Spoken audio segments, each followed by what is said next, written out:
The rarest mob in Minecraft is not what you think. These are the rarest, the Halloween mobs. This is because they can only spawn on a single day per year, and I want them. But there's a massive problem. It's not Halloween yet. In fact, it's only the 29th. So that means I have 2 days to create a giant swamp village, with the objective of completing 4 main phases, all in Minecraft Hardcore. And phase 1 is to create an area.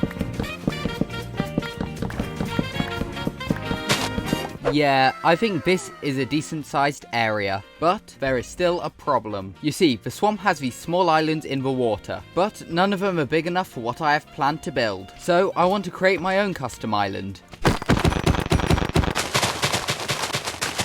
And something of that size looks pretty good. Seriously, I have all of these shulker boxes and I have no grass blocks, so I flew back to my storage room to gather some. Now I hope this will be enough. The island looks alright, I guess. After a bit of work, that looks much better. But I think now that's phase 1 completed. Now phase 2 is special. I've built plenty of villages before, but I've never built one without a plan. This could go horribly wrong. Then again, that's the fun of Minecraft. And in Harrydallama fashion, the first thing I want to build is a field. But I'm going to need a few things before I can start. Like seeds, which is why I'm glad I have a flower farm, which gives me lots of seeds. And 4 stacks should be plenty. But I also want some dead bushes, which is why I'm glad I'm in a swamp.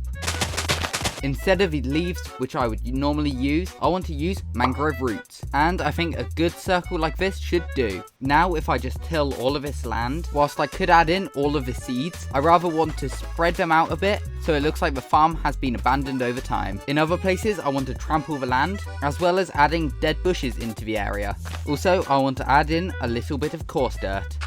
I can also damage up the farm a bit by breaking a few of the roots. Some spruce fences would also be some great decorations. Before I forget, I want to add in some pieces of grass.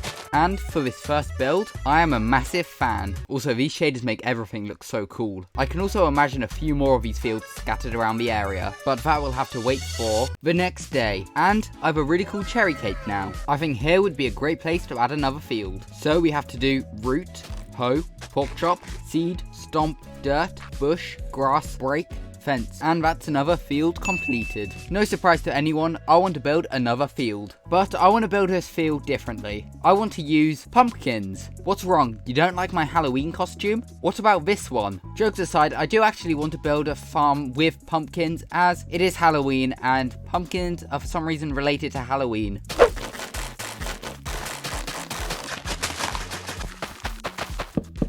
Yeah, I like the look of this one, but there's a couple things still missing, like some sea pickles, some jack-o'-lanterns. Next, I need to go to the Nether, so I can get to the mesa, so I can find the desert to get some cactus. Now I need to head back to my base, so I can smelt all of this cactus. And now I can craft some green candles. Both the candles and the pickles work really well as different stems on top of the pumpkins. I can also carve a couple of these pumpkins and add in some jack-o'-lanterns. This way the area is lit up, as well as giving some extra detail to the pumpkins. But enough building fields now, I want to build a house, as this will store the eventual mobs I'm going to capture. So around here I want to start out with a nice floor of oak and spruce planks.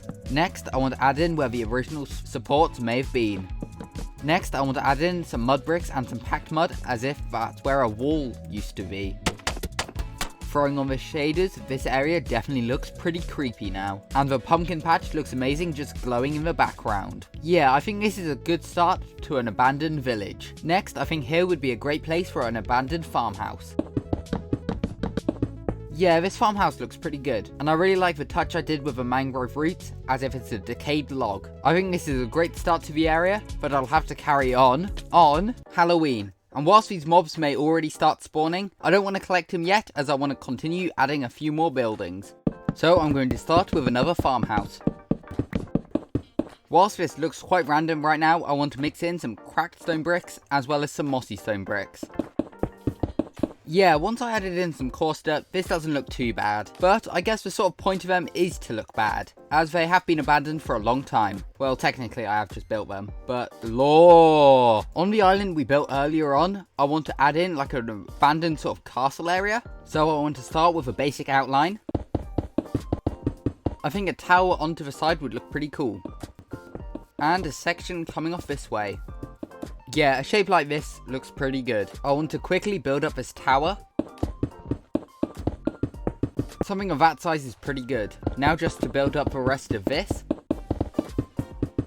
Now I want to break certain walls up to look like it's very damaged. Whilst I already like the look of it, I think the inside needs a bit of decoration. So big patches of coarse dirt will look good, adding in some pools of water. And we can also mix in some spruce planks and trapdoors, just as if this was the old texture of the floor before, well, whatever happened. Finally, some dead bushes and a bit of bone meal. But no flowers, as this area is much more dead. And now that looks great. Even better with the shaders on. But that's phase 2 complete. On to phase 3, which means I have to head back to my base, as I'm going to need some boats, as there are a ton of mobs that I need to capture. Looking at my world map to find the special areas I need to go, the desert and the snowy biomes. But I'm going to start off with the easier mobs, such as the zombies, skeletons, and the drowned. And I've already got some, but I'm not going to use the ones from last year. I want to get some brand new ones. So with an arrow in my face, let's head back to the swamp, as I need to wait until it turns night. A few moments later. As the sun is setting, there are actually 2 types of mobs I'm looking for. Those with carved pumpkins on, and those with jack-o'-lanterns on, with the jack-o'-lanterns being slightly rarer. But I want both. So I've got my boat, let's hunt these mobs. There's the first target, a skeleton. And trapped him in a boat straight away, let's just leave. And already, that's a zombie with a jack-o'-lantern. At least we got it in the boat. Although that's another pumpkin skeleton, I don't need it. But that is a pumpkin zombie. Although potentially dangerous, that is a baby zombie with a pumpkin on its head.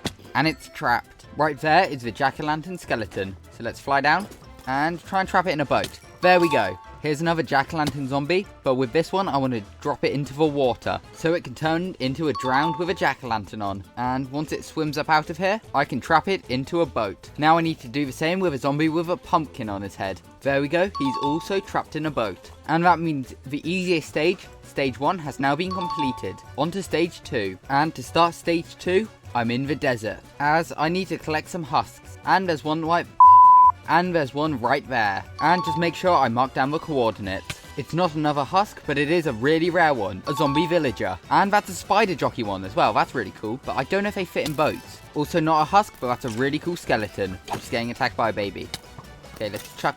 Oh, it died. Oh, I wanted that one. But that's the jack-o'-lantern husk. And that's another baby zombie. Let's try and trap him in here. There we go, just in case I want another. And if I'm going to be honest, I really don't. But that's the desert pretty much complete. Next, I need to go to the snow biome to collect some strays. It's not night yet, but now it is, so it's time to get hunting. Already there's a pumpkin one, and it's inside the boat. There's 2 more here, and I might try and get these just because I didn't get any strays last year, and they're quite rare mobs. Yeah, that looks a bit weird, but I'm going to take the screenshot anyway. Finally, there's this jack-o'-lantern one. So let's run up here and try and quickly get it in the boat. There we go, and let's get the coordinates. Overall, catching the strays was pretty successful. But with the husk and the stray now captured, that's stage 2 completed. While stage 3 has some of the easiest spawning mobs, it also has the highest risk of going wrong. I'm not looking forward to this, which means it's off to the Nether. But I need to collect zombified piglins like this one, this baby one, and this one with a jack-o'-lantern on its head. Next, I need to hunt at a Nether fortress. This is the bit I'm most worried about. I hate wither skeletons. Like this one here. That would have been so cool if it dropped a skull. Maybe these ones will. No. But this one, that's an enderman. I just looked at an enderman. I'm running away. All I wanted to do was make a funny joke. There we go. There's the first wither skeleton with a pumpkin on its head. That was an amazing hit of a ghast. But let's be careful as I fly down. Let's kill the others just to be safer. And jump down and place a boat. First one done. I'm not scared. I don't know what you're talking about. That's another, but sadly it has a pumpkin rather than a jack-o'-lantern. There we go, we've got a jack-o'-lantern one, but it has a couple of bodyguards. This might be difficult. Just take one out. I don't want to hit the wrong one. There we go, problem solved. So half. There we go, other half gone. Jump down, place a boat. There we go, we've now completed stage 3. Surely that means I have to move on to phase 4. But hey, I built this cool tree. But there's a reason why I'm not moving on to phase 4. Because I've already transported some of these mobs over. And 1, it took ages. 2, it was pretty difficult. And 3, I cannot be bothered to transport anymore. But don't worry, I'll try and transport these other mobs on streams on this channel. So make sure to subscribe. But that's how I managed to find and sort of collect every single one of the rarest mobs in Minecraft Hardcore. How should I end this video?